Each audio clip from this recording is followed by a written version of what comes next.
Welcome, I'm Jon Caldara, president of the Independence Institute and your devil's advocate. A little later, we're going to be talking about teaching kids real skills in school, the kinds that you want on the job site.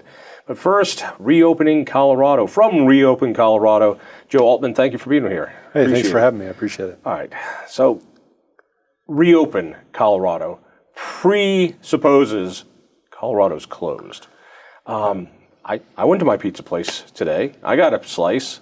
It seems pretty open to me. What do you mean, Reopen Colorado? Well, I think when we started it way back in March, and the idea, we just grew very quickly from about, a couple hundred members to 25,000 members, and we add about 1,000 to 1,500 every week, was that the restraints that were put upon businesses and put upon churches, we weren't open, and we weren't free to make decisions and to assess our own risk levels, and to, frankly, we're run by the Constitution, and by having the Constitution, you have a right to life. You have a right to certain freedoms that were being stripped of us because of the if this happens, then we're just going to take away. Is Colorado open now? From your definition of open, is Colorado open? No, it's not. Why not? There's a lot of draconian measures they put upon the people in Colorado. First of all, they've run this kind of campaign of fear, right? That you should be afraid of a virus you can't see. The CDC and the WHO actually contradict each other. Then the governor contradicts what the CDC says, and then every day it seems to change, right? So we actually don't know what we should fear or what we shouldn't fear, but the math is not adding up. And so by allowing restaurants to operate at 50%, well, 50% is going out of business. Let's grab on that one for a second, because it took me a while to understand that, and I needed to talk to people who own restaurants, right, who said 50% capacity is death. It's right. just, that's all it is. If we don't pack our places on Friday and Saturday nights, we can't cover our bills. Right. It's not like that.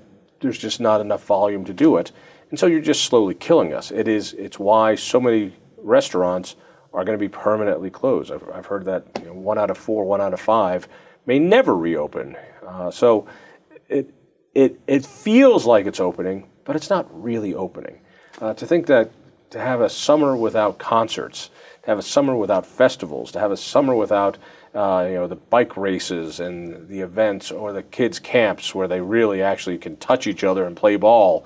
Right. It's not open, but it's for our own good, Joe. What you don't understand for our own good is that they're saving our lives. And people have an honest fear of this. What do you tell them when they look at you and go, you people who want to reopen Colorado just want to see people die? Yeah, so mathematically speaking, they said that we were going to have a Pearl Harbor moment, and there'd be 200,000 people that died. That didn't happen. First it was 2 million, then it was 200,000, and none of those things have actually happened. 120,000. Right? 120,000, but then nobody died of pneumonia, nobody died of anything else, or the flu, and they started assessing deaths for people that died in car accidents that happened to have COVID. So if you're going to tell us that somebody actually died in a hospital, make sure that it's actually accurate, right? So that they've been lying to us. And again, you can trust the government, but if you have any doubt that the government's actually going to stand up for your better interests, at one point they didn't just wake up on a Sunday or a Saturday and say, you know what, I'm going to look out for the better interests of the people, right? And by the way, if it's true that they want to keep us closed to keep us safe, then why do they give big business a free pass to open and have the equivalent of a Black Friday event, and yet close small businesses and keep people that invested everything into those businesses from being able to earn a living or feed their family? A skeptic might say that big businesses have more political clout than small businesses, that large businesses can stay open, Walmart can stay open, but the corner store that sells some of the same stuff cannot. That's politics. 100% politics. How is a liquor store and a marijuana dispensary essential, but a small business or a restaurant non-essential? How can you tell a business owner that sells the same things that a big business sells in their store that you have to remain closed, but the big business can thrive? Right? It's just the whole thing is run by politics, and you can think whatever you want with it. The virus is real, but the reaction to the virus is very politically motivated. And if it wasn't politically motivated, then why are red states and blue states seeing different types of criteria for whether they can and can't open? Why is it that the states that are open aren't seeing any vast rise in deaths? It's only happening in the blue states. Only happening in the seeing states. rises in cases. Let's be clear about this. Well, that's because they're testing more people. So you could say that there's more cases and more people testing positive, but it's not because the mortality rate is actually increasing. It's actually decreasing dramatically. Right. This is the part that I get so frustrated with the media again. Yes, there's been a recent raise in cases. Well, partly that's because we're reopening, partly, and that means there's more activity, so people are catching it. Right. Also means that there's a lot more testing done. So it doesn't mean that there's more cases. It's just now that we can certify there are more cases. The number to look at are fatalities. Correct. The median age for fatalities is over 80 years old. Unless you have an underlying condition, you are likely not going to die from this. So to take our kids and put them into bubbles, destroying their education, their childhood, is dangerous. We should be protecting those people who are at risk. You mentioned the difference between red and blue states. Mm-hmm. The red states that have stayed open haven't seen death rates expand at any larger rate. Matter of fact, they've kept employment going. They'll be in better financial shape.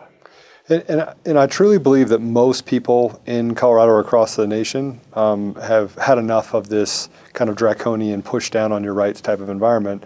But there's a propensity of those people to remain silent.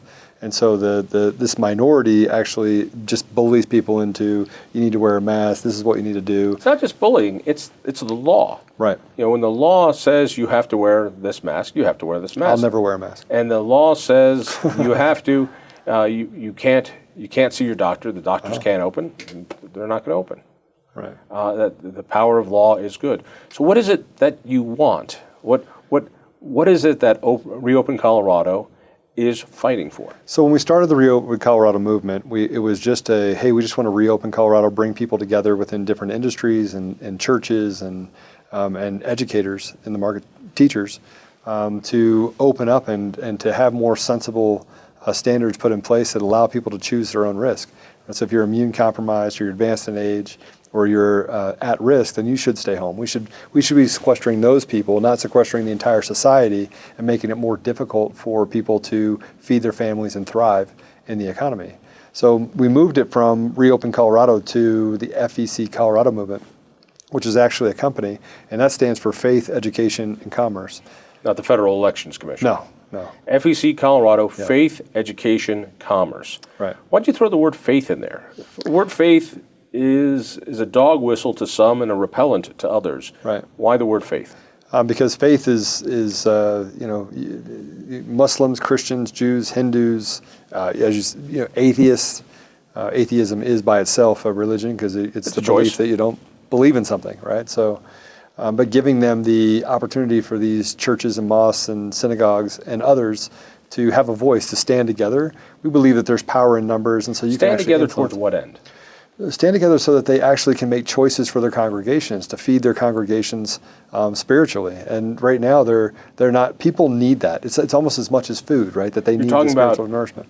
For them to stand together, to stand up against lockdown orders, right, or orders that say they can only have 10 people in their mosque. Yeah, the lockdown by itself is un-American, right? It goes against the fundamentals of everything that we believe in within the Constitution. It erodes those rights that you have to choose your risk level. I mean, we want to bubble wrap people, put two helmets on them, and send them down the road and think that we're going to make you safe. That's just not true. Well, the E for education.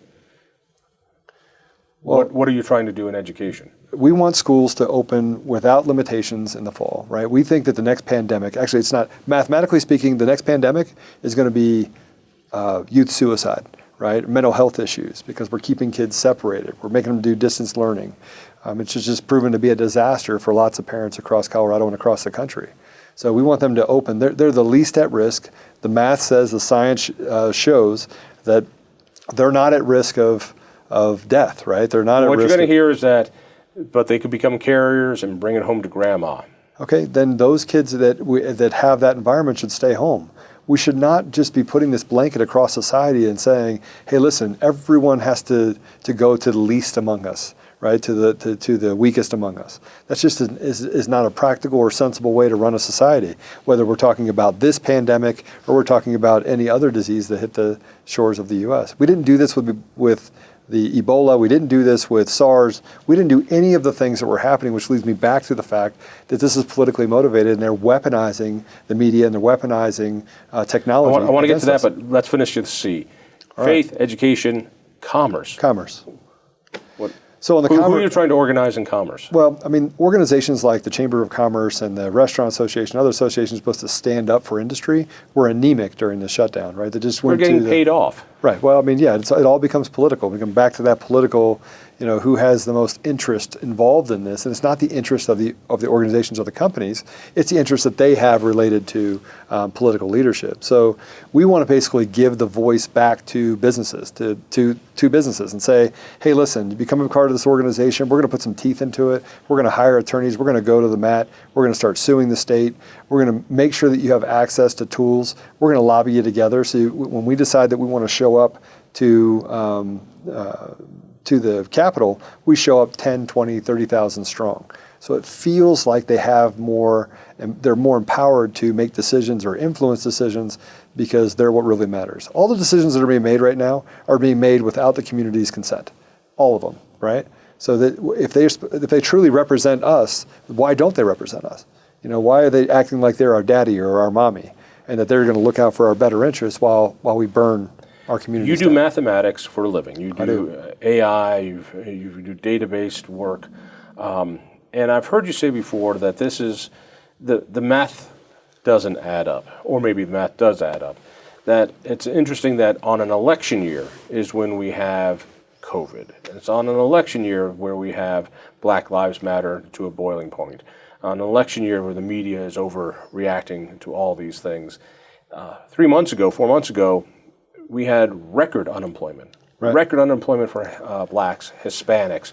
We had, I believe to be the most important statistic, that raises, income growth was at a higher rate for lower income people than higher income people. The kind of stuff that we've heard Joe Biden and his acolytes talking about forever was happening through the marketplace, through an overheated economy that was lasting.